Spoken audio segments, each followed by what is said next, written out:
Most organizations think their AI strategy is about adoption, licenses, prompts, maybe a champion program. They are wrong. The failure mode is simpler and uglier. They're outsourcing judgment to a probabilistic system and calling it productivity. Copilot isn't a faster spreadsheet. It isn't deterministic software you control with inputs and outputs. It's a cognition engine that produces plausible text, plausible plans, plausible answers at scale. This episode is about the mindset shift, from tool adoption to cognitive collaboration. And the open loop is this: outsourced judgment scales confusion faster than capability. Tool metaphors fail because they assume determinism. Tool metaphors are comforting because they preserve the old contract between you and the system. You do a thing, the tool does the thing. If it fails, you can point to the broken part. That contract holds for most of the last 40 years of enterprise software because those systems are legible. Repeatable behavior, explainable failures, and accountability that stays attached to a human. Spreadsheets execute arithmetic, search retrieves references, automation enforces bounded rules. Even when they fail in enumerated ways you can trace, audit, and govern. Now enter Copilot and watch every one of those metaphors collapse. Copilot is not deterministic. It is not a formula engine, a retrieval system, or a rules engine. It is probabilistic synthesis. It takes context, partial signals, and patterns and produces output that looks like an answer. The output is often useful, sometimes it's wrong, often it's unprovable without doing actual work. And it is presented in the shape of certainty, fluent, structured, confident. That answer-shaped text is the trap. Humans are trained to treat coherent language as evidence of understanding. But coherence is not correctness. Fluency is not truth. Confidence is not ownership. Copilot can generate a plan that sounds like your organization, even when it has no idea what your organization will accept, tolerate, or legally survive. So when leaders apply tool-era controls to a cognition system, they don't get control, they get conditional chaos. They create prompt libraries to compensate for unclear strategy. They add guardrails that assume output is a thing they can constrain like a macro. They measure adoption like it's a new email client rollout. They treat hallucination as the primary risk, and they miss the real risk. The organization starts accepting plausible output as substituted judgment. Because once the output is in the memo, it becomes the plan. Once it's in the policy response, it becomes the answer. Once it's in the incident summary, it becomes what happened. And now the organization has scaled an artifact without scaling the responsibility behind it. This is the foundational misunderstanding. With deterministic tools, the human decides and the tool executes. With cognitive systems, the tool proposes and the human must decide. If you don't invert that relationship explicitly, Copilot becomes the silent decision maker by default. And default decisions are how enterprises accumulate security debt, compliance debt, and reputational debt. So before talking about prompts, governance, or enablement, the first job is to define what the system actually is. Because if you keep calling cognition a tool, you'll keep managing it like one, and you will keep outsourcing judgment until the organization forgets who is responsible for outcomes. Define cognitive collaboration without romance. Cognitive collaboration is the least exciting definition you can give it, which is why it's useful. It means the AI generates candidate thinking and the human supplies meaning, constraints, and final responsibility. The machine expands the option space, the human collapses it into a decision. That distinction matters because most organizations are trying to get the machine to collapse the option space for them. They want the answer. They want a single clean output they can forward, approve, and move on from. That is the old tool contract trying to survive in a new system. In architectural terms, cognitive collaboration treats Copilot as a distributed idea generator. It proposes drafts, interpretations, summaries, and plans based on whatever context you allow it to see. Sometimes that context is strong, often it's weak. Either way, the output is not truth. It is a structured possibility. The human role is not to admire the output. It is to arbitrate. Arbitration sounds like a small word, but it's a high-friction job. Choosing what matters, rejecting what doesn't, naming trade-offs, and accepting consequences. That is judgment. And if you don't make that explicit, you end up with a system that produces infinite plausible options and nobody willing to own the selection. So cognitive collaboration has 4 human responsibilities that do not disappear just because the prose looks finished. First, intent. The AI cannot invent your intent. It can mimic one. It can infer one. It can generate something that sounds like intent. But unless you explicitly name what you are trying to accomplish and what you refuse to do, the output will drift toward generic correctness instead of your actual priorities. Second, framing. Framing is where you declare the problem boundary. What question are we answering, for which audience, under which constraints, with what definition of success? Most leaders skip this because they think it's overhead. Then they wonder why the AI produces nice content that doesn't survive contact with reality. Third, veto power. This is where most programs fail quietly. They train people to get outputs, not to reject them. A veto is not an emotional reaction. It is a disciplined refusal. This claim is unsupported. This risk is unowned. This recommendation violates policy. This tone creates legal exposure. This conclusion is premature. If you cannot veto AI output, you are not collaborating, you are complying. Fourth, escalation. When the output touches a high-impact decision, the collaboration must force a human checkpoint, not a polite suggestion, a structural checkpoint. If a system can generate a plausible interpretation of a security incident or a plausible policy answer or a plausible change plan, you need an escalation path that says, this is the moment where a human must decide and a workflow must record who did. Now, why does this feel uncomfortable? Because cognitive collaboration eliminates the illusion of a single right answer that you can outsource. Deterministic tools let you pretend the right configuration produces the right result. Cognitive systems don't give you that comfort. They give you a spread of possibilities and a confidence tone. And they force you to admit the real truth of leadership. Decisions are made under uncertainty, and responsibility cannot be delegated to a text box. So let's be explicit about what cognitive collaboration is not. It is not an assistant, because assistants can be held accountable for execution quality under your direction. Copilot cannot be held accountable. It has no duty of care. It is not an oracle because it has no privileged access to truth. It has access to tokens, patterns, and your data. Sometimes that correlates with reality. Sometimes it doesn't. It is not an intern because an intern learns your context through consequences, feedback, and social correction. Copilot does not learn your culture unless you deliberately design context, constraints, and enforcement around it. And it is not an autopilot. Autopilots operate inside engineered envelopes with explicit failover behavior. Copilot operates inside language. Language is not an envelope. Language is a persuasion layer. So the clean definition is this. Cognitive collaboration is a human-controlled decision loop where the AI proposes and the human disposes. If you want to see whether your organization actually believes that, ask one question in any Copilot rollout meeting. When Copilot produces a plausible output that leads to a bad outcome, who owns that outcome? If the answer is the user, but the design doesn't force ownership, you have just described outsourced judgment with nicer branding. And that's where the cost starts. The cost curve. AI scales ambiguity faster than capability. Here's what most leaders miss. AI doesn't scale competence first. It scales whatever is already true in your environment. If your data is messy, it scales mess. If your decision rights are unclear, it scales ambiguity. If your culture avoids accountability, it scales plausible deniability. And because the output looks clean, the organization confuses polish with progress. That is the cost curve. AI scales ambiguity faster than capability because capability takes discipline and time, and ambiguity takes nothing. You can deploy ambiguity in a week. The scaling effect is brutally simple. One unclear assumption, once embedded in a prompt, a template, a saved Copilot page, or a recommended way of working, gets replicated across hundreds or thousands of decisions. Not because people are malicious, because people are busy. They see something that looks finished and they move. This is how plausible output becomes institutionalized. It starts with internal communications. A leader asks Copilot to draft a message about a reorg, a security incident, a policy change, a new benefit. The output reads well. It sounds empathetic. It sounds decisive. It also quietly invents certainty where there isn't any. It creates commitments nobody reviewed. It implies intent nobody approved. And because the language is coherent, it becomes the official story. Then it moves into policy and process. A manager uses Copilot to answer an HR question or to explain a compliance requirement or to summarize an internal standard. The answer is plausible. It's formatted. It's easier than opening the actual policy. So the response gets forwarded. Then it gets copied. Then it becomes precedent. Now the organization has drifted without noticing it drifted. And then eventually it hits operational decisions. Incident triage summaries, change impact analyses, vendor risk write-ups, forecast narratives, anything where a nice paragraph can substitute for actual thinking. At that point, the AI is not assisting. It is authoring the artifact that other humans will treat as evidence that judgment occurred. This is the rework tax, and it is the bill nobody budgets for. The rework tax shows up in 3 places. First, verification. You now have to spend time proving that the confident claims are grounded. That time is not optional. It is the cost of using a probabilistic system responsibly. But most organizations don't allocate that time, so verification becomes ad hoc, personal, and uneven. Second, cleanup. When the output is wrong or misaligned or legally risky, someone has to unwind it. That unwind rarely happens in the same meeting where the output was generated. It happens later, under pressure, with partial context, usually by someone who didn't create the artifact and doesn't have the authority to correct the underlying intent. Third, incident response and reputational repair. When AI-generated content causes a downstream problem, you don't just fix the content. You fix trust, you fix stakeholder confidence, you fix audit narratives, you fix the next set of questions that start with, how did this make it out the door? The hidden bill is cognitive load redistribution. AI shifts effort from creation to evaluation. That sounds like a win until you realize evaluation is harder to scale than creation. Creation can be delegated. Evaluation requires judgment, context, and the willingness to say no. It also requires time.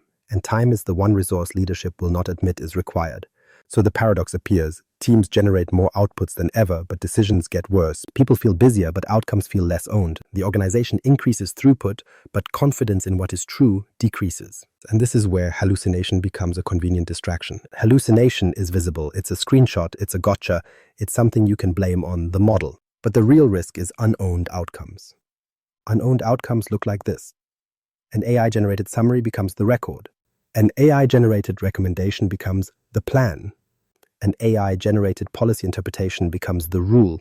And when it breaks, nobody can identify the decision moment where a human accepted the trade-off and took responsibility. That is outsourced judgment. Not because the AI is malicious, but because the organization designed a system where acceptance is effortless and ownership is optional. So the cost curve isn't a technology curve, it's an accountability curve. If you don't embed judgment into the workflow, AI will scale the absence of it. And the organization will keep paying quietly through rework, drift, and incidents that feel unpredictable only because nobody wrote down who decided what mattered. Now, we need to talk about why this happens even in mature organizations. The automation to augmentation story is a false ladder. Automation, augmentation, collaboration, the false ladder. Most organizations tell themselves a comforting story. Automation, then augmentation, then collaboration. A neat maturity ladder, a linear climb. Get a few wins, build confidence, and eventually you collaborate with AI. That story is wrong in a specific way. It assumes the end state is just a more advanced version of the start state.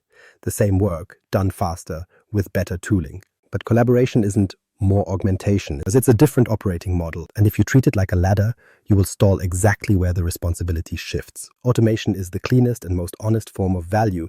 You define a rule, a boundary, and an outcome. A workflow routes approvals. A system enforces a control. A runbook remediates a known condition. The RACI stays crisp because the system isn't deciding what matters. It's executing what you already decided matters. That is why automation scales. It turns intent into repeatable consequence. Augmentation is where the organization starts to get addicted. Augmentation feels like free speed. It drafts the email, summarizes the meeting, generates the slide outline, cleans up the spreadsheet, writes the status update. The human still owns the work, but the machine removes friction.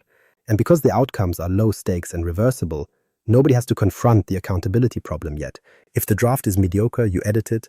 If the summary misses a point, you correct it. The organization can pretend this is just productivity. Collaboration is where that pretend contract dies, because collaboration is not helping you do the task. It is co-producing the thinking artifacts that other people will treat as decisions, commitments, and records. It changes how problems get framed, how options get generated, and how conclusions get justified. That means the human role shifts from creator to arbiter. And arbitration is where leadership discomfort shows up because it can't be delegated to a license. Here's why leaders stall. They want speed without responsibility shifts. They want the upside of a cognition engine without accepting that cognition generates ambiguity by default. They want outputs they can forward without having to own the trade-offs embedded in the words. They want the AI to behave like deterministic software because deterministic software lets them enforce compliance with checkboxes and dashboards. But a probabilistic system doesn't obey checkboxes. It obeys incentives, context, and neglect. So what happens in real deployments is not a smooth climb, it's a sideways slide. Organizations skip over collaboration by pretending they're still in augmentation. They keep the language of assist and productivity, but they start using AI in places where the output functions as judgment, policies, incident narratives, change impact statements, executive summaries that become direction by implication. And because nobody redefined accountability, the organization quietly converts drafting into deciding. This is why Copilot exposure is so uncomfortable. It doesn't just reveal data chaos, it reveals thinking chaos. Copilot can't fix fuzzy intent. It can only generate fluent substitutes for it. If you give it a vague goal like improve customer experience, it will produce a plausible plan that sounds like every other plan. If you give it conflicting constraints, it will produce a compromise that nobody chose. If you give it a political situation you refuse to name, it will generate language that avoids conflict while creating risk. The AI isn't failing there. You are watching the organization's unspoken assumptions leak into output. And once that output is shared, it becomes a social object. People react to it as if it is real. They align against it. They execute against it. They quote it. They treat it as their decision. And then when it causes harm, everyone looks for the person who approved it. That person often doesn't exist. This is the moment where the false ladder matters. Automation has explicit decision points. Augmentation hides them because stakes are low. Collaboration requires you to reintroduce them on purpose because stakes are high and outputs look finished even when the thinking isn't. So the practical diagnostic is simple. Where does your organization force a human to declare, I accept this conclusion and its consequences? If the answer is nowhere, You are not doing collaboration. You are doing outsourced judgment with better formatting. And if leaders keep insisting it's just a productivity tool, they are not being neutral. They are choosing a design, a system where decisions happen by drift. That is not a maturity ladder. That is architectural erosion in motion. Mental model to unlearn. AI gives answers. The next mistake is the one leaders defend the hardest because it feels efficient. AI gives answers. They are wrong. AI gives options that look like answers. And that distinction matters because answer-shaped language triggers closure. You stop checking, stop challenging, stop asking what changed. So run the self-test that leadership avoids. If this AI output turns out to be wrong, who gets called into the room? An answer is something you can stake an outcome on. An answer has an implied warranty. AI outputs don't come with warranties. They come with plausible structure, and plausible is not a quality standard. It's a warning label. The uncomfortable truth is this. Copilot is a synthesis engine, not a truth engine. It compresses context into a narrative that reads well. The moment you treat that narrative as an answer, you invert responsibility. You turn the tool into the decision maker and the human into the forwarder. And forwarding is not leadership. Copilot can be wrong without hallucinating. It just needs missing context, which is the default state of every organization. So the right mental model is not AI gives answers. It's AI generates hypotheses. If an AI output can move money, change access, create a commitment, set policy, or become a record, it is not an answer. It is a proposal that must be owned. Owned means someone has to say explicitly, I accept this. This is where answer-shaped text does damage at the leadership level. Executives live in abstraction. They already operate through summaries, status reports, and slide decks. So an AI-generated executive summary feels like a perfect fit. Faster, cleaner, more comprehensive. Except it isn't more comprehensive, it is more confident. And confidence triggers premature closure. Premature closure is a well-known failure mode in high-stakes work. You accept the first coherent explanation and stop exploring alternatives. In an AI context, premature closure happens when the output sounds complete enough to ship. The organization confuses completion with correctness, so the posture has to change. Healthy posture is to treat AI outputs as drafts and hypotheses. Unhealthy posture is to treat them as decisions. The difference is not philosophical. The difference is whether your process forces a judgment moment. A judgment moment is the point where a human must do three things: name the intent, name the trade-off, and name the owner. If the output can't survive those three sentences, it has no business becoming institutional truth. And here's the final part leaders don't like. If AI gives options, then someone has to decide what matters, not what is possible. What matters, that's the gap AI exposes. It will happily give you 10 plausible paths. It will even rank them, but it cannot carry the moral weight of choosing one path over another in your context, with your constraints, with your politics, and with your risk appetite. So when a leader asks, what does the AI say? They are not asking a neutral question. They are trying to transfer ownership to an unownable system. Everything clicked for most experienced architects when they realized this. The cost of AI isn't hallucination. The cost is decision avoidance with better grammar. And once you see that, the next failure mode becomes obvious. Leaders respond by trying to brute force better answers with more prompts. Mental model to unlearn. More prompts equals better results. So leaders discover the first trap. AI doesn't give answers, it gives option-shaped text. And instead of changing the operating model, they reach for the only lever they can see. More prompts, more templates, more prompt engineering, more libraries. That's not strategy. That's avoidance with extra steps. Prompt volume is usually a proxy for unclear intent or missing authority. People keep rewriting prompts because they can't state what they actually need, or they refuse to commit to the trade-offs they're asking for. So they keep nudging the system, hoping it will hand them an output that feels safe to forward. It won't. So ask the self-test that collapses the whole fantasy. If you deleted all your prompts tomorrow, would the decision still exist? Prompting can't replace problem definition. It can't replace constraints. It can't replace decision rights. A prompt is not a substitute for knowing what good looks like. When intent is coherent, you don't need 30 prompts. You need one. When intent is fuzzy, you can prompt forever and still never converge because you built a culture of try again instead of decide. Executives love prompt libraries because they feel like governance. But a prompt library is not a control plane. It doesn't enforce anything. It just makes it easier to generate more unowned artifacts faster. That is not maturity. That is industrialized ambiguity.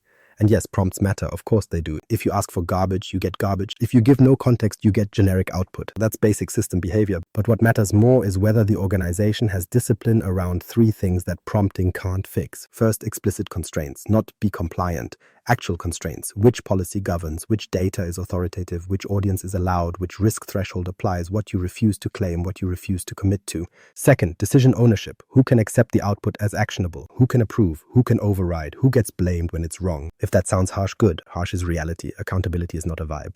Third, enforced convergence. Where does the workflow force a human to stop generating options and pick one? If you don't have that, your organization will live inside drafts forever. It will generate more content and fewer decisions. This is why prompt obsession maps so cleanly to leadership weakness. Strategy fuzziness becomes prompt fuzziness. Unclear priorities become prompt bloat. Political avoidance becomes prompt gymnastics. The output looks professional, but the thinking stays uncommitted. So the mindset to unlearn is not prompts are useful. It's the belief that prompting is the work. It isn't. The work is judgment, framing the problem, declaring constraints, and owning consequences. Prompts are just how you ask the cognition engine to propose possibilities inside the box you should have built first. And if you don't build the box, Copilot will happily build one for you, out of whatever it can infer, which means you didn't get a better result. You got a better-looking substitute for a decision you avoided. Mental model to unlearn will train users later. After prompt obsession, the next lie shows up as a scheduling decision. Will train users later. Later is where responsibility goes to die, because the first 2 weeks are when habits form. That's when people learn what works, what gets praised, what saves time, and what they can get away with. So ask the only question that matters in week 2, what behavior did you reward in the first 2 weeks? AI doesn't just create outputs in those first 2 weeks, it creates behavioral defaults. If the default is copy-paste Copilot output into email, that becomes culture. If the default is forward the summary as the record, that becomes precedent. If the default is ask the AI to interpret policy so I don't have to read it, that becomes the unofficial operating model. You don't undo that with a training deck 3 months later. This is the uncomfortable truth. You don't train AI adoption, you condition judgment behavior. And conditioning happens at the speed of reward. In most organizations, the reward is simple: speed. You respond faster, you ship faster, you look productive. Nobody asks how you got there because they like the output. So you keep doing it, then someone else copies your pattern. Then a manager asks why you aren't using Copilot the same way. And now you've scaled a behavior before you ever defined what good looks like. This is why AI literacy is a misleading label. AI literacy is knowing that the system is probabilistic, that it can be wrong, that sources matter, that sensitive data matters. Fine, necessary, not sufficient. Judgment literacy is something else. The ability to treat AI output as a proposal, to interrogate it, to frame the decision, and to own the consequences. Judgment is the bottleneck, not prompts, not features, not licensing. And here's the part leadership avoids saying out loud. They delegate adoption to admins and then blame users. They assign licenses, run a few enablement sessions, publish a prompt gallery, and call it change management. Then they act surprised when users do what humans always do with low-friction systems. They optimize for speed and social safety. They avoid being wrong. They avoid being slow. They avoid taking responsibility for uncertainty. So they paste the AI output as is, because it sounds competent and it distributes blame. If the message is wrong, the user can quietly imply it was the tool. If the policy interpretation is wrong, they can say, that's what Copilot said. If the incident summary is wrong, they can claim they were just relaying what the system produced. That's not malice. That's rational behavior inside a culture that punishes uncertainty and rewards throughput. So training later is really, we'll let the system write our culture for 2 weeks and then hope a webinar fixes it. It won't. Training has to be front-loaded because early usage is where people learn what the organization tolerates. If nobody teaches verification discipline early, people won't invent it later. If nobody teaches that sharing AI output requires framing, people won't spontaneously start doing it. If nobody teaches that high-stakes outputs require escalation, people will treat everything like a draft until the day it becomes evidence in an audit or an incident review. The other reason later fails is that AI is not a static feature set. It changes continuously, the model changes, the UI changes, new grounding mechanisms appear, new agents show up. So if you think training is a phase, you are treating an evolving cognition layer like an email client migration. That mindset is obsolete. Training isn't enablement content, it's behavioral guardrails with repetition. The minimum training that matters is not, here are tips and tricks. It's 3 rules that remove deniability. 1. If you share AI output, you add 1 sentence that states your intent and confidence level. Draft for discussion. Recommendation pending validation. Confirmed against policy X. Anything that reattaches ownership to a human. 2. If the output affects access, money, policy, or risk posture, you escalate. Not by etiquette, by design. 3. If you can't explain why the output is correct, you're not allowed to act on it. These rules feel strict because they are. Strictness is how you stop judgment from evaporating. So the unlearn is simple. You don't get to postpone training in a probabilistic system. The system trains your users immediately. If you don't define the discipline, the platform defines the habit. And the habit will always drift towards speed and away from ownership. And once that drift exists, governance becomes the next lie people tell themselves. A mental model to unlearn. Governance slows innovation. Governance slows innovation is what people say when they want the benefits of scale without the cost of control. It is not a philosophy, it's a confession. So ask the self-test before you repeat it in your next steering committee. Where does the system physically prevent a bad decision from shipping? In the tool era, you could get away with weak governance because most failures stayed local. A bad spreadsheet breaks a forecast. A bad workflow breaks a process. The blast radius is annoying but bounded. Cognitive systems don't fail locally, they fail socially. They produce language that moves through the organization faster than any ticketing system, faster than any policy update, faster than any corrective communication. And once people repeat it, it becomes what we believe. So governance in an AI environment is not bureaucracy. It is entropy management, and if you refuse to manage entropy, you don't get innovation, you get drift. Here's the uncomfortable truth. Experimentation without guardrails is just uncontrolled variance. It creates 100 ways of doing the same thing, none of them documented, none of them accountable, and all of them capable of becoming precedent. That is not a learning culture. That is an organization producing noise and calling it progress. This is where executives reach for the wrong kind of governance. They write an acceptable use policy. They do a quick training module. They publish a list of do's and don'ts. They tell people not to paste confidential data into prompts, and then they declare governance done. That's not governance, that's paperwork. Real governance in this context is enforced intent, explicit decision rights, data boundaries, auditability, and escalation paths that activate when the output matters. The key shift is this: governance isn't about controlling the model, it's about controlling what the organization is allowed to treat as true. Because AI will generate plausible statements about anything you let it touch. Your policies, your customers, your risk posture, your incidents, your strategy. And if you don't build a mechanism that forces humans to validate, own, and record decisions, those plausible statements turn into institutional behavior. Over time, policies drift away. Missing policies create obvious gaps. Drifting policies create ambiguity. Ambiguity is where accountability dies, and AI accelerates that death because it produces reasonable language that fills the gap between what you meant and what you enforced. So let's talk about the thing people really mean when they complain about governance. They mean friction. They mean someone might have to slow down, ask permission, document a rationale, or admit uncertainty. Yes, that's the point. Innovation at enterprise scale is not fast output. It is safe change. It is the ability to try something new without destroying trust. And trust requires constraints that hold under pressure, not vibes that collapse when the first incident happens. This is why shadow AI is not a user problem. It is the predictable outcome of weak enforcement. If official tooling feels slow and unofficial tooling feels easy, people will root around controls. Not because they are evil, because the organization rewarded speed and didn't enforce boundaries. The system behaved as designed. You just didn't like the consequences. So the governance reframe is simple. Governance is how you scale trust. Trust isn't a marketing claim. Trust is an operational property. It emerges when three things are true. First, boundaries are clear. What data is in scope, what is out of scope, and what must never be inferred. Confidential is not a boundary, it's a label. Boundaries are enforced by access controls, data classification, and workflow rules that prevent accidental leakage. Second, decision rights are explicit. Who can interpret policy, who can approve exceptions, who can change risk posture, who can accept blast radius. If an AI output touches one of those areas, the workflow must force a named human to accept it. Not a team, not the business, a human with a calendar and a manager. Third, evidence exists, logs, decision records, and audit trails that survive the next incident review. If you can't reconstruct why a decision was made, you didn't govern it. You hoped it would work. The weird part is that this kind of governance is not anti-innovation. It is what makes innovation repeatable.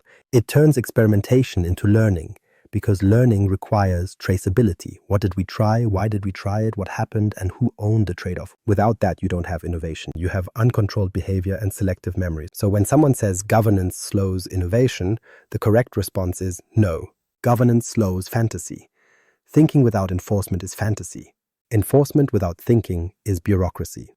Your job is to build the middle, where AI can propose, humans can judge, and the system can enforce consequences with no deniability. The Triad: cognition, action, judgment. So here's the model that stops this from turning into a moral lecture about using AI responsibly.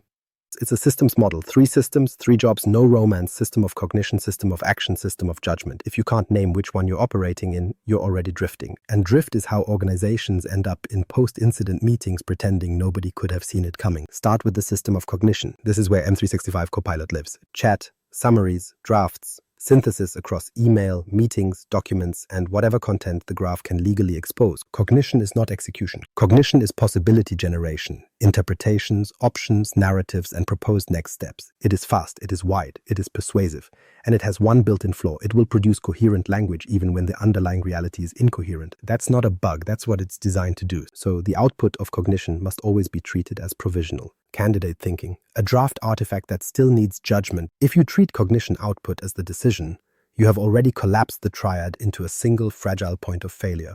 The model said so. Now the system of action. This is where consequences get enforced. Workflows, approvals, access changes, containment actions, policy exceptions, audit trails. In most enterprises, this is some combination of ticketing, workflow engines, and the systems that actually touch production reality.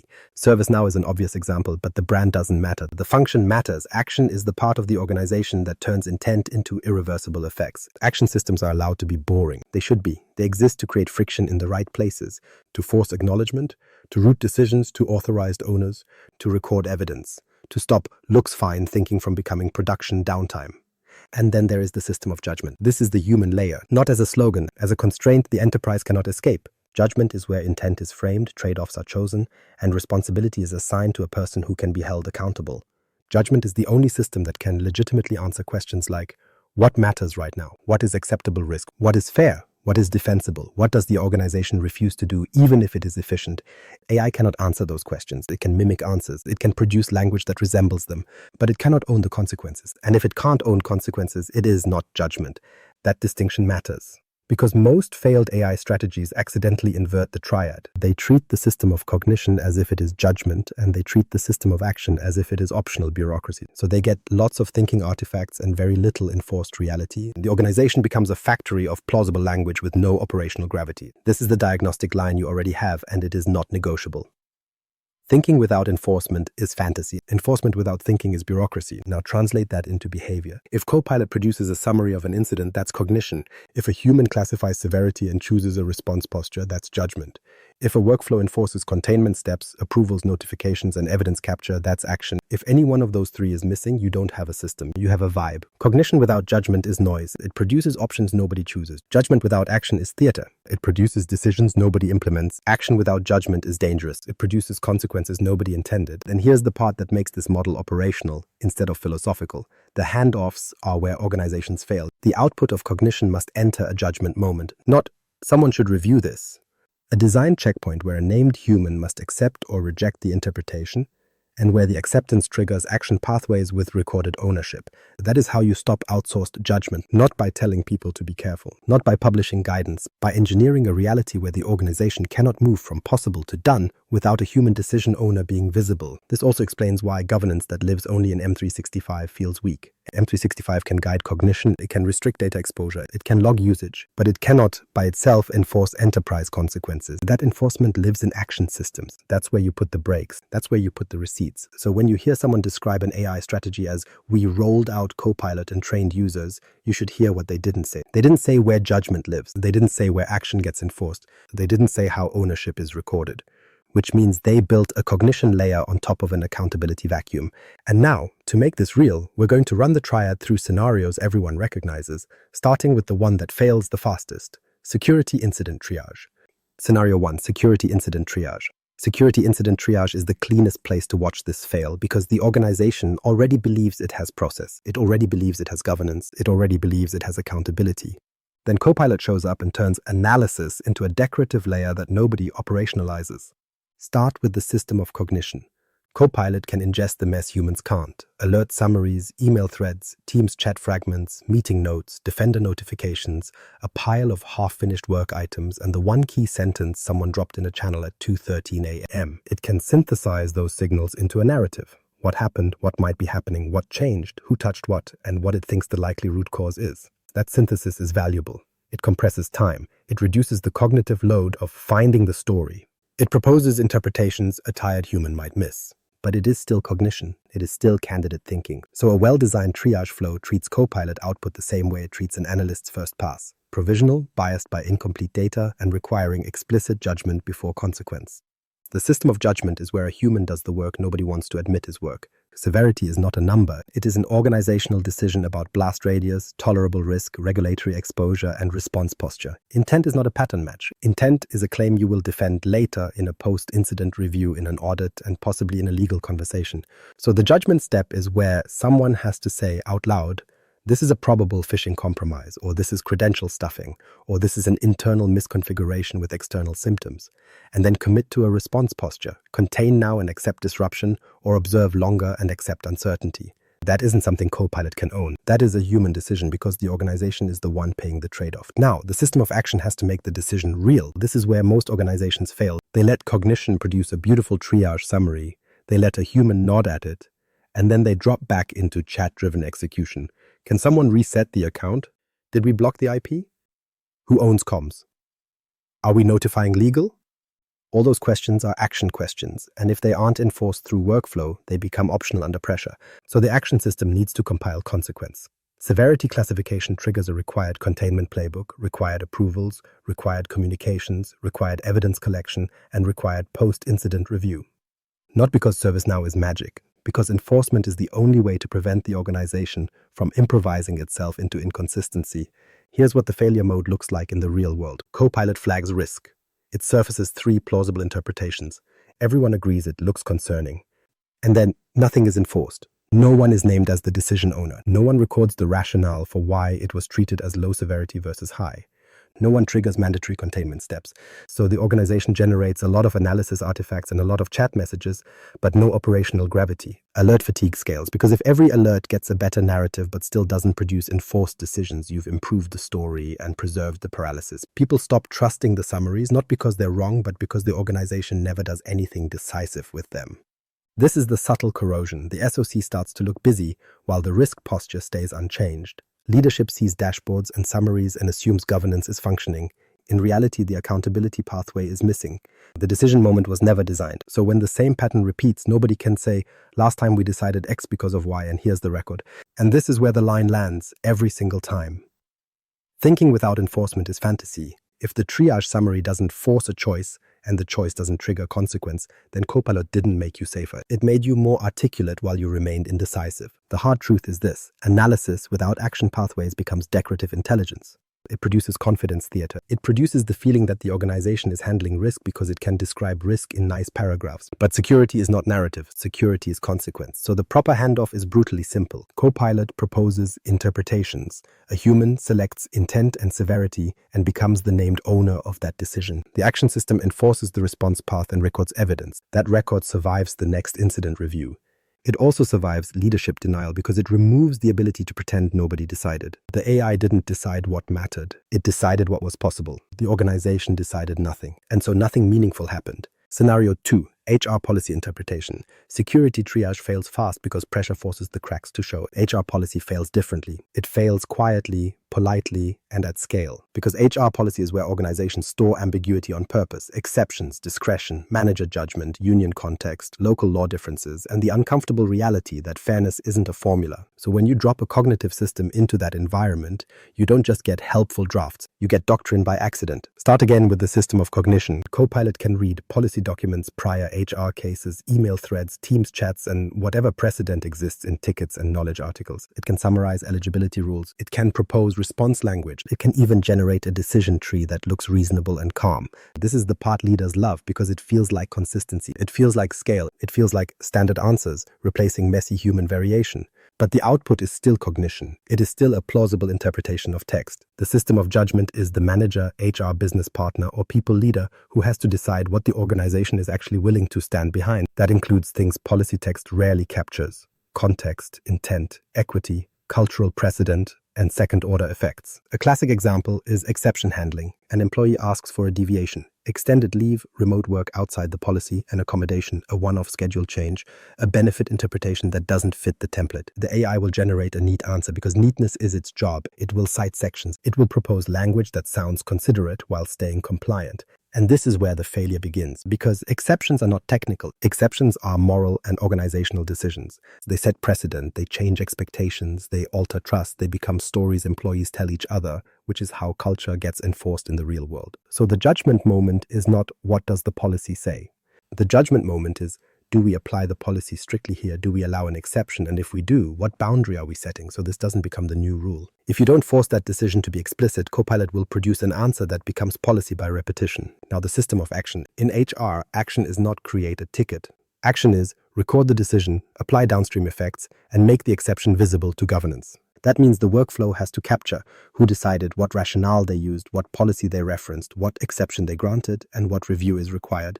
It also needs to trigger whatever consequences follow: payroll changes, access adjustments, manager approvals, legal review, or a case review board if required. This is where thinking without enforcement is fantasy gets sharper. If Copilot drafts a perfect response, but the organization doesn't force the manager to log the decision and own it, then the only thing that scaled was deniability. The manager can say, I followed what the system suggested. HR can say, we didn't approve that.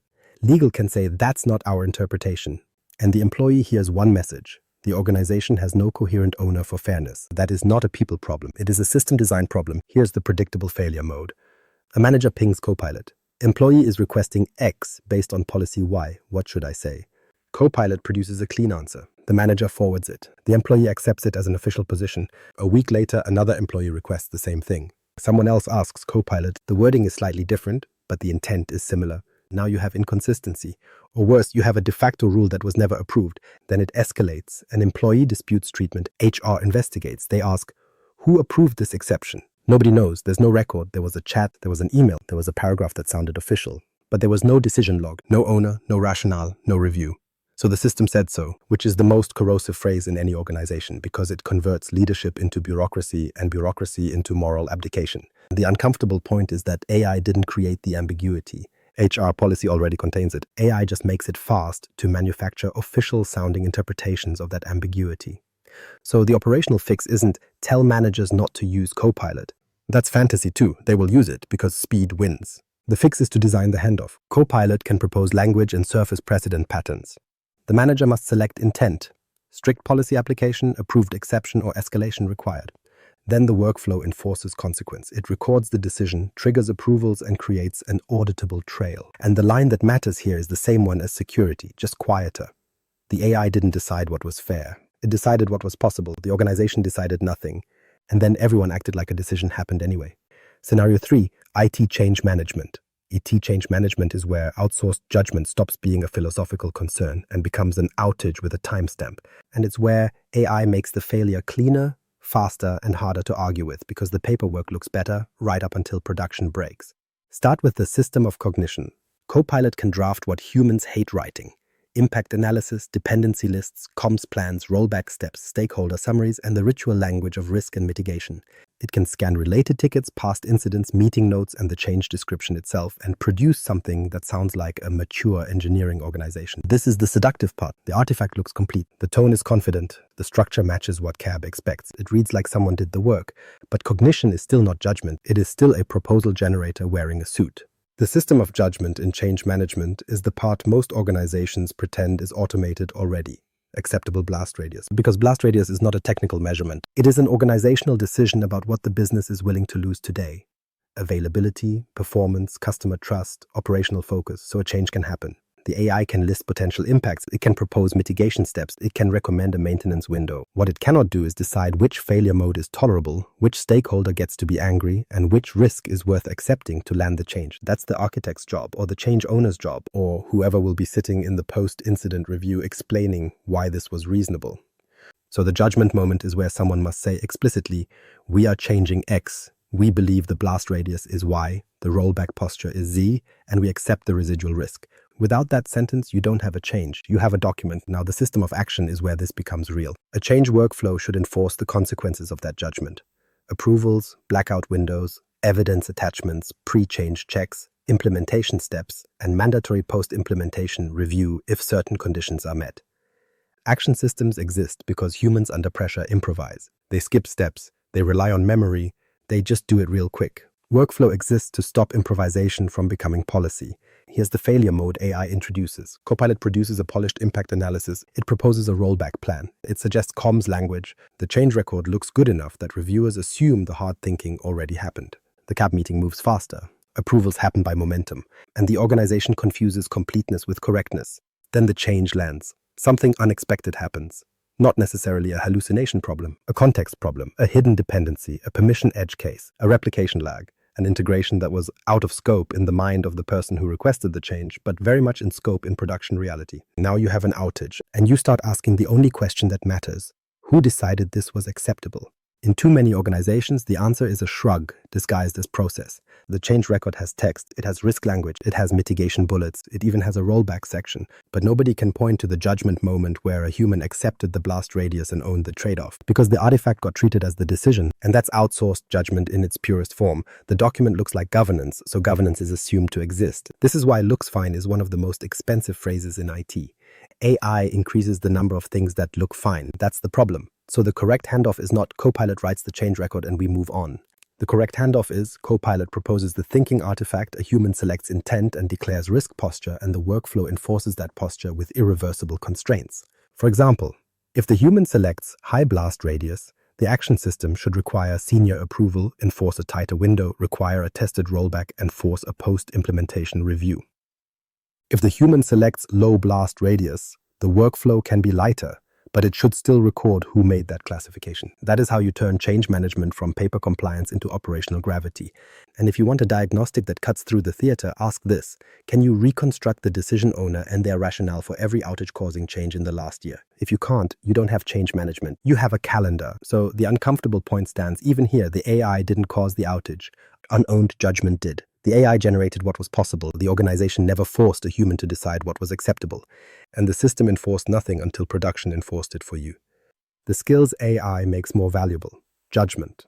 So after the scenarios, the pattern should feel obvious. AI didn't break the organization. It revealed what was missing. And what's missing almost everywhere is judgment. Not intelligence, not information, not output capacity. Judgment, the ability to choose under uncertainty, to name trade-offs, and to own consequences in public. AI increases the volume of plausible options. That means it increases the volume of uncertainty you have to arbitrate. If your organization was already weak at arbitration, AI doesn't help. It just accelerates the collapse. This is the uncomfortable truth. AI doesn't replace decision-making. It industrializes decision pressure. Before, the bottleneck was production. Writing the draft, building the deck, pulling the data, creating the status report. AI makes those cheap, which means the scarce resource becomes the part nobody can automate. Deciding what matters, what is acceptable, and what you are willing to be accountable for. And when judgment becomes the scarce resource, organizations do what they always do with scarcity. They try to outsource it. They treat the AI's output as if it is a decision, because the output looks like a decision. It has structure, it has confidence, it has bullet points, it has a neat conclusion. In a culture trained to worship throughput, that's enough. The artifact gets mistaken for ownership. But ownership is not a format. Ownership is a person. Judgment is not being smart. It's arbitration under constraints you didn't choose. Time, politics, risk, unclear data, conflicting incentives. The human job is to take that mess and still pick a direction with a rationale that survives contact with reality. AI cannot do that job because AI cannot pay the cost of being wrong. So here's the shift. In an AI-rich environment, judgment becomes the primary differentiator between teams that scale capability and teams that scale confusion. Strong judgment looks boring in the way auditors love. It names assumptions. It identifies what's unknown. It states what would change the decision. It documents the trade-off. It assigns a decision owner who is not a committee. It doesn't hide behind "we'll monitor."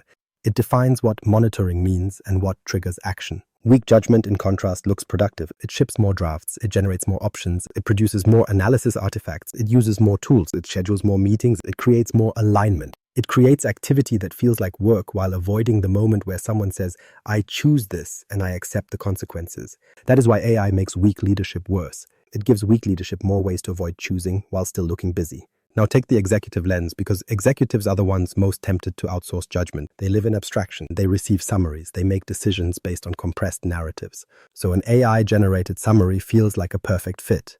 Better compression, more coverage, fewer gaps. Except it doesn't reduce gaps. It hides them. The KPI for leadership in an AI environment can't be throughput. Throughput will always go up. The KPI has to be decision quality, and decision quality is visible in outcomes and in the trail of reasoning you can defend later. The hard part is that judgment discipline requires admitting uncertainty publicly, in writing, with your name attached. Most organizations punish that. They reward certainty theater. They reward confidence even when it's fake, because fake confidence moves meetings forward. AI produces fake confidence on demand, so the temptation becomes structural.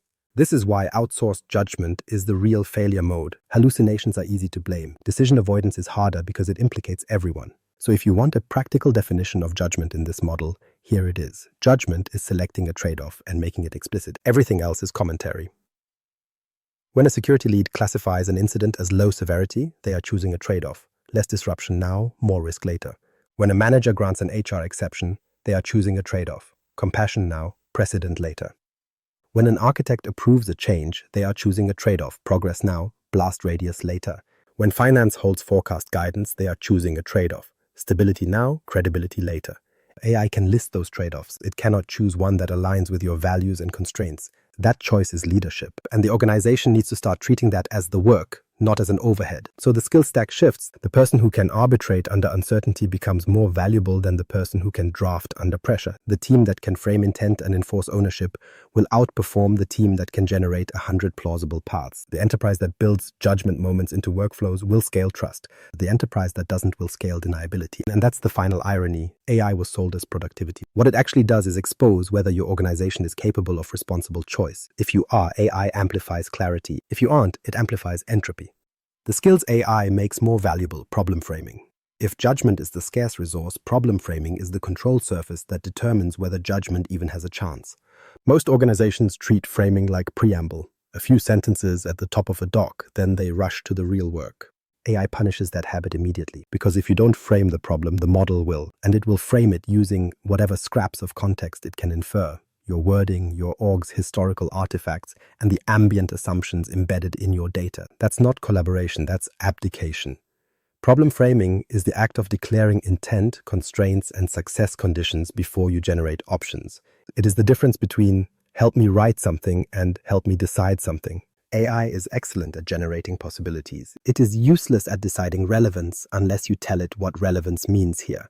This is why AI often produces polished nonsense. Not because the model is broken, but because the question was. A bad frame produces outputs that are internally coherent and externally wrong. They sound reasonable, but they solve a different problem than the one you actually have. They optimize for the wrong stakeholder. They assume the wrong constraints. They move fast in the wrong direction.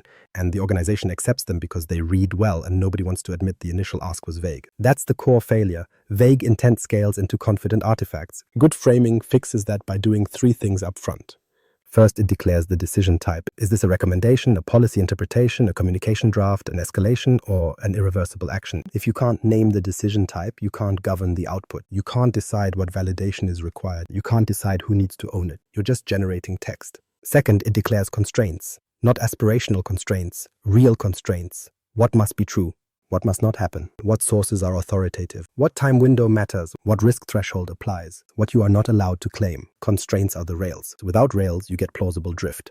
Third, it declares success conditions. What will a good output enable a human to do? Decide severity, notify stakeholders, approve a change, reject an exception. If the output doesn't change an action, it's entertainment. And here's the uncomfortable part. Framing is work that can't be outsourced. It's upstream judgment in its purest form. It forces leaders to say what they want, what they believe, and what they're willing to trade. That's why most leaders skip it. They prefer to ask for a strategy or a plan and let the AI fill the void. Then they act surprised when the plan is generic or optimistic or politically incoherent. The AI didn't fail. The leader refused to specify what reality they are operating in. So the discipline has to be explicit, and it has to be small enough that people will actually do it. Here's the simplest habit that changes everything. Before you share any AI output, write a one-sentence frame. One sentence, not a template, not a workshop. A sentence that names intent, constraints, and the next action. Examples sound like this. Draft for discussion. Propose 3 response options to this incident summary, assuming we prioritize containment over uptime and we must preserve audit evidence. Working interpretation. Summarize how policy X applies to this request and flag where manager discretion or escalation is required without implying an approval. Change assessment. List dependencies and rollback steps for this deployment, assuming a 2-hour window and 0 tolerance for data loss. Notice what that does. It forces the human to state the trade-off. It forces constraints into the open. It makes it harder to forward the output as if it is a finished decision. It reattaches cognition to intent. And it also makes the AI better. Not because you found a better prompt, because you finally told the system what game you're playing. This is the bridge between the prompt obsession chapter and reality. Prompts are downstream, framing is upstream. If the upstream is incoherent, downstream effort is just thrash. In other words, good framing makes fewer prompts necessary because it collapses ambiguity before it becomes output. And framing is also how you stop the social failure mode where answer-shaped text becomes truth by repetition. When the first line of an email says draft for discussion, the organization has a chance to treat it as a draft. When it says nothing, the organization treats it as policy. So if you want the high-leverage mental shift, stop asking AI for answers and stop asking your people for prompts. Ask for frames, because the frame determines what the organization is actually doing. Thinking, deciding, or just producing language. And if you can't tell which one it is, the organization can't either. The skills AI makes more valuable: context and ethics. Problem framing gets you into the right room. Context tells you what not to say once you're in it. And AI is terrible at that because context is mostly made of things humans don't write down. History, power, timing, reputational risk, and the quiet rules about what the organization is willing to admit. Copilot can summarize what happened. It can infer what might be happening. It can propose what could be said. It cannot reliably know what this organization is allowed to say, to whom, right now, with these stakeholders watching. That's context. It's local, it's situational, it's political, it's often ethical, and it's where most real-world damage happens. This is why just draft the email is not a safe ask. The email isn't just words, it's a commitment. It creates expectations, it becomes evidence, it shapes how people interpret intent. And AI will happily draft something that is technically well written and strategically catastrophic because it doesn't feel the cost of being wrong. Context awareness is the human skill of mapping an output to the actual environment. Who is impacted? What is at stake? What is irreversible? And what will be misunderstood on first read? Most organizations don't teach this explicitly because they assume seniority equals context. It doesn't. Seniority often equals abstraction. AI makes that worse by making it easy to operate at the level of summary without ever touching reality. So you need a discipline. Before you act on AI output, you ask a context question that the model can't answer for you. What is the consequence of being wrong here? Who gets harmed if we sound confident and we're wrong? What downstream systems will treat this as authoritative? What parts of this statement are unverifiable, even if they sound reasonable? That's not paranoia. That's governance of meaning. Now add ethics, because people like to pretend ethics is optional until it becomes a headline. Ethical reasoning is not a compliance module. It's the ability to notice when a decision is being disguised as a suggestion, when an exception is being normalized, or when a probabilistic summary is being treated as truth because it feels convenient. The dangerous part of AI isn't that it lies. The dangerous part is that it speaks fluently in the language of legitimacy. If it drafts an HR response, it sounds like HR. If it drafts a security update, it sounds like security. If it drafts an executive statement, it sounds like leadership. Tone becomes camouflage. That's how bias and unfairness scale. Not through obvious malice, but through plausible defaults that nobody challenges because they read well. And bias is rarely just demographic. Organizational bias shows up as invisible priorities. Protect the schedule, protect the narrative, protect the executive, minimize escalation, avoid admitting uncertainty.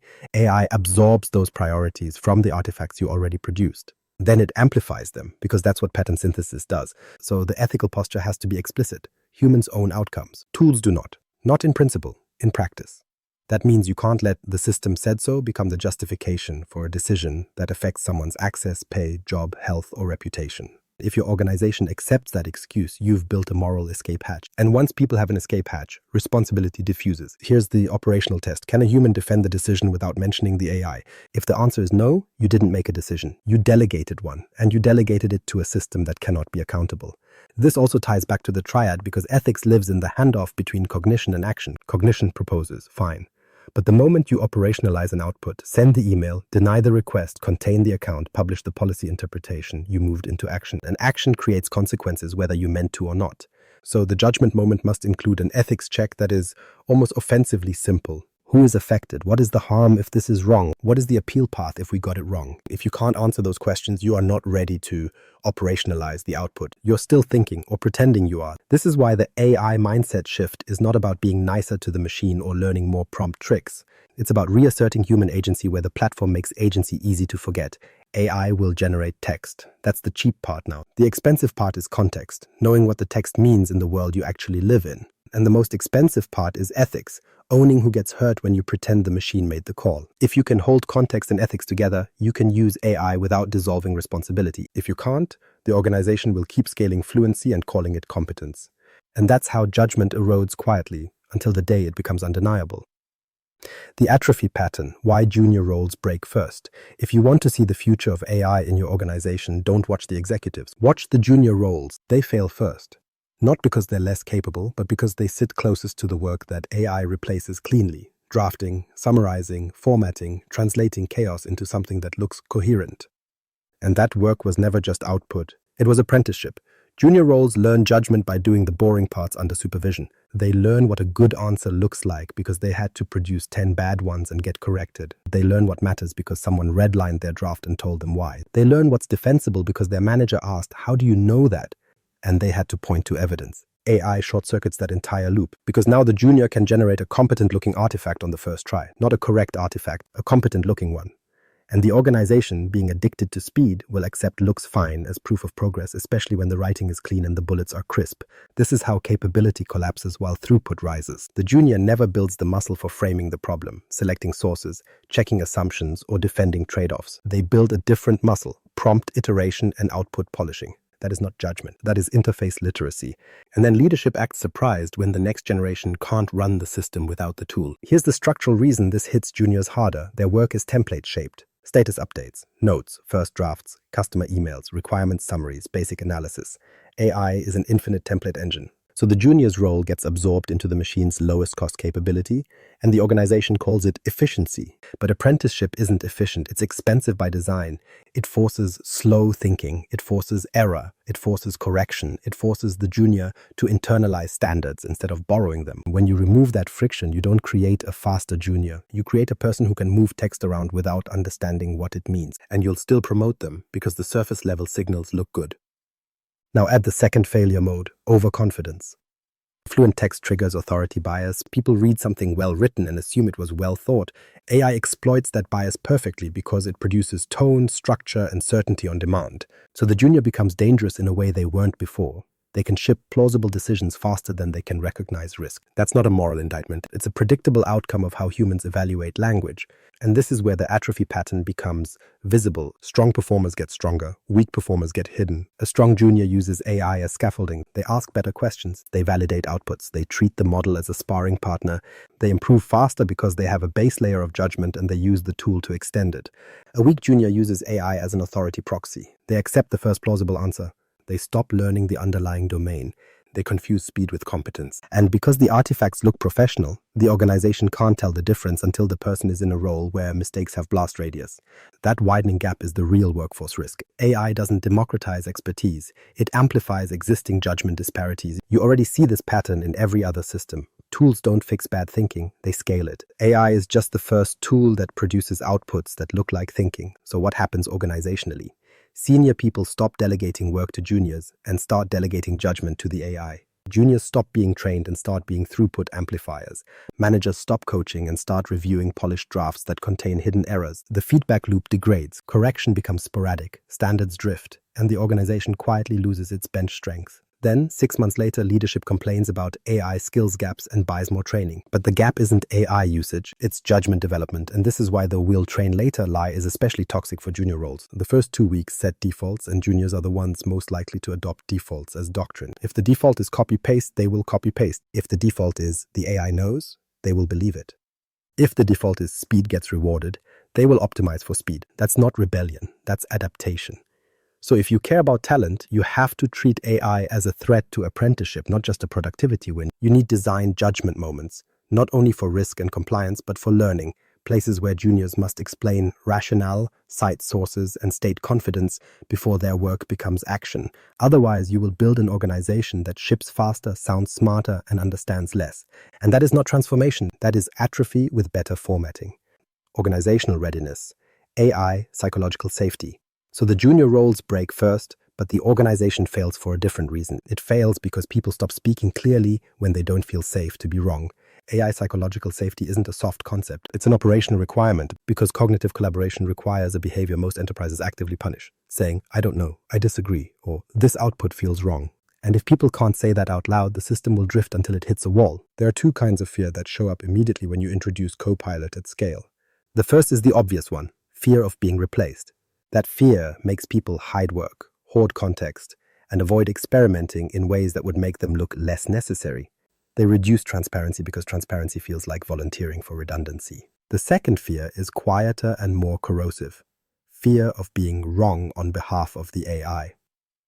Because when you send an AI-drafted email or share an AI-generated summary, you aren't just wrong privately. You are wrong in a way that looks official. You are wrong in a way that spreads. You are wrong in a way that can be screenshot, forwarded, and quoted later.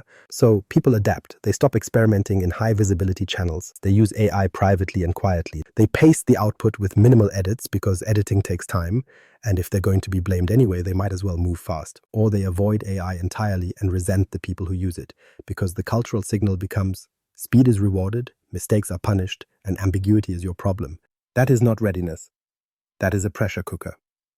Now add the enterprise's favorite habit, perfection culture. Most organizations have spent decades training people to pretend certainty. They reward the person who sounds confident, not the person who asks the better question. They reward the deck that looks complete, not the decision that's defensible. They treat ambiguity as incompetence. AI turns that culture into a liability because AI produces certainty theater at industrial scale. If the organization already struggles to tolerate uncertainty, it will accept confident output as relief. Not because it's right, because it ends the uncomfortable pause where someone has to think. So psychological safety in an AI environment is not about protecting feelings, it's about protecting dissent. It's about creating permission, structurally, for people to say 3 things without career damage. This is a draft. This is a hypothesis. This needs escalation. If those sentences don't exist in your culture, Copilot will become a narrative engine that nobody challenges until the consequences arrive. And the consequences always arrive. Here's what most organizations get wrong. They treat safety as a communications problem. They run an awareness campaign. They say it's okay to experiment. They tell people there are no stupid questions. They publish a Viva Engage community with weekly tips. They make posters, they do promptathons, they do all the visible things. Then the first person gets burned for a mistake made with AI. Maybe they sent a draft with the wrong number. Maybe they summarized the meeting incorrectly. Maybe they used the wrong tone in a sensitive message. Maybe they interpreted policy too confidently. It doesn't matter. What matters is the outcome. The organization punishes the mistake as if it was traditional negligence instead of recognizing it as a predictable failure mode of probabilistic cognition. And at that moment, experimentation stops, not officially, quietly. People don't need a memo to learn what is safe. They watch what happens to the first person who gets embarrassed in public. The culture sets the rule in a single incident. So readiness requires something more disciplined, a shared language for good AI usage that teams can use to self-correct without shame. Not use Copilot more. Use these sentences. My confidence is low. Here are the sources I used. Here's what I didn't verify. Here's the decision owner. Those statements are how you keep cognition from becoming doctrine. They also reduce the load on managers because managers can't review everything. They need signals that tell them when to trust, when to dig, and when to escalate. Now connect this to governance because safety without guardrails becomes chaos. You can't tell people to experiment and then give them no boundaries. That creates fear too because nobody knows what is allowed. People either freeze or they root around controls. So psychological safety has a minimum viable boundary, make judgment visible. That's the whole requirement. If someone uses AI to produce an output that will influence a decision, they must attach a judgment statement. What it is, what it's for, and who owns it. If they can't, they don't ship it. This is not a training initiative. It is behavioral design. And it's how you create a culture where people can collaborate with AI without surrendering responsibility. Because the goal isn't to make everyone comfortable. The goal is to make avoidance impossible and dissent safe enough to surface before the incident review does it for you. Minimal, irreversible prescriptions that remove deniability. So here's where most episodes like this go off the rails. They hear judgment and they immediately build a maturity model, a roadmap, a center of excellence, a 12-week adoption program with badges and a SharePoint hub and a congratulatory town hall. That is how organizations turn a real problem into a safe ceremony. This needs the opposite.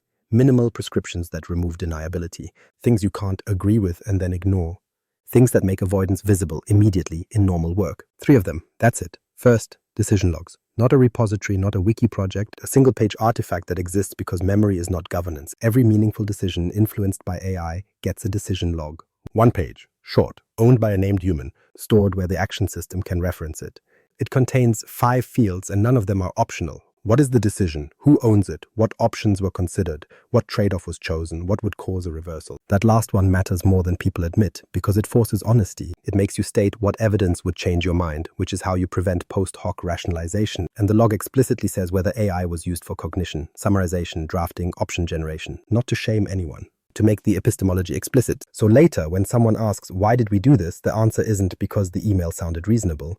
Second, judgment moments embedded in workflow. This is the part that most organizations avoid because it feels like slowing down. It does slow down on purpose. A judgment moment is a forced checkpoint where a human must classify intent before the system allows action to proceed. Not reviewed, not looks good, classification. Severity. Risk posture. Exception approved or denied, escalation required or not, customer impact statement accepted or rejected, change blast radius accepted or rejected. If you can't classify, you can't proceed. This is what turns thinking into accountable movement. It's also what stops Copilot from becoming a narrative engine that quietly drives decisions through momentum. And no, this is not bureaucracy. This is entropy management, because the organization will always drift toward the easiest path. Fast outputs, unclear ownership, and plausible deniability when it fails. Judgment moments are how you make that drift expensive. Third, name decision owners, individuals, not teams. The phrase, "the business decided," is a compliance evasion tactic. So is IT approved it. So is HR said. Teams execute, committees advise, tools propose. Only an individual can be held accountable. So every judgment moment needs a person attached. Their role can be delegated, their decision can be informed by others. But their name is the anchor that stops responsibility from diffusing into the org chart. Now, if you do those three things, here's what changes.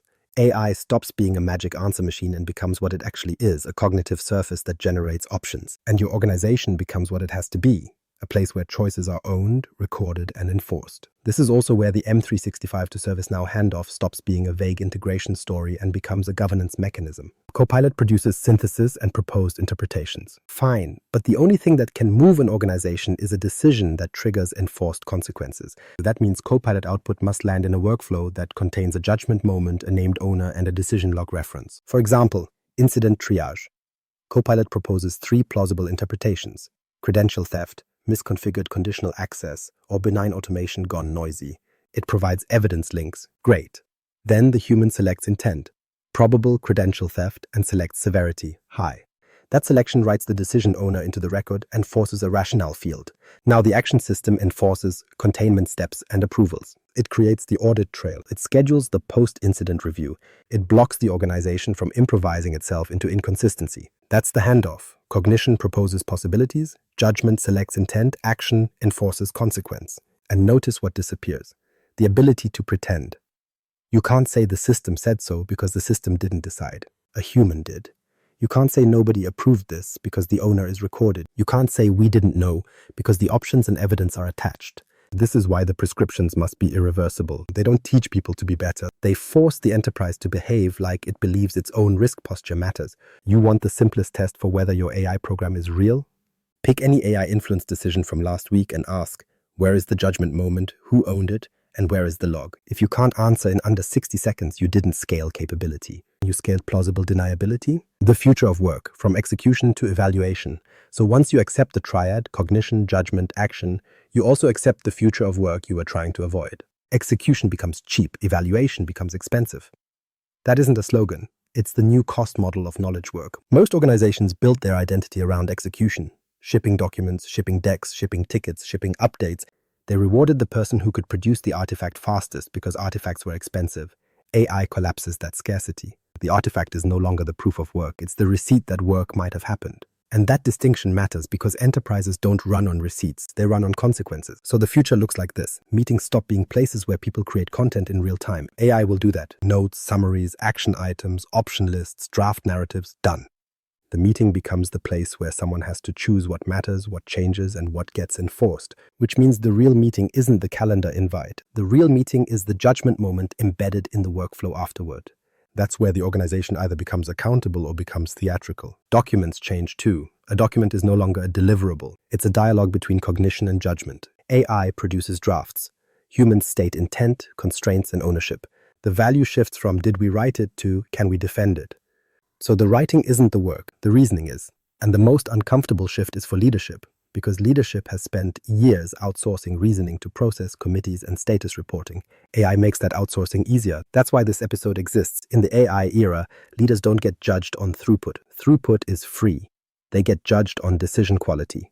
Decision quality shows up in 3 ways: fewer reversals, fewer surprises, and fewer unowned outcomes. It shows up when incident response has a record, when policy exceptions have a rationale, when changes have an owner, when forecasts trigger actual constraints instead of more slides. And if that sounds like bureaucracy, Good. That's the part you were already living with. The difference is that now bureaucracy is optional and judgment is mandatory.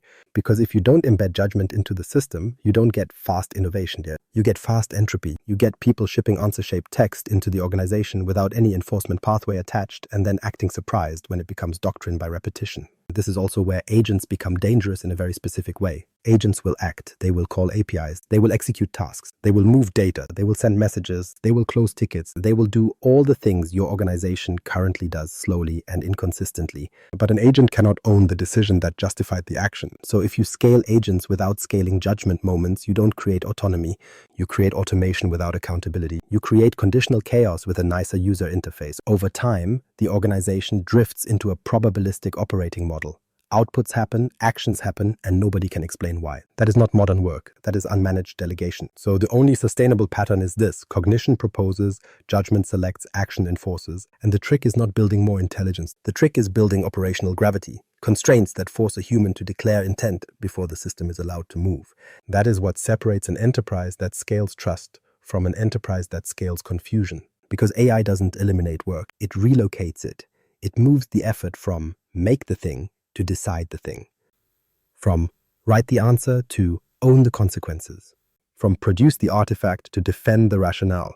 And if your organization refuses that shift, it will keep buying intelligence and keep suffering the same failures, just faster and with better formatting. Conclusion: the behavior shift. Reintroduce judgment into the system.